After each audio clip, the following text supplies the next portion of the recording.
dito sa likod. Ayan siya. Kapag nasa likod, galing na natin ito. Natali niya yung sa likod. Hindi pa natin na natali mo siya sa likod na. Diba? Kasaan natin yan. And then, tuloy ko rin yun. Hindi ka natin sa likod. Hindi siya parang siya buwag. Kapag sa mga.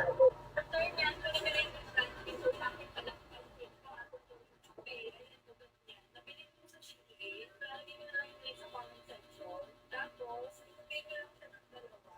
Para pag-iing na po yung tsura mo. And then, tatalo mo na siya. After niyan, ipitin mo yung pagtatali. Dapat kung tinali ka na sa ipitin na sa ilalim.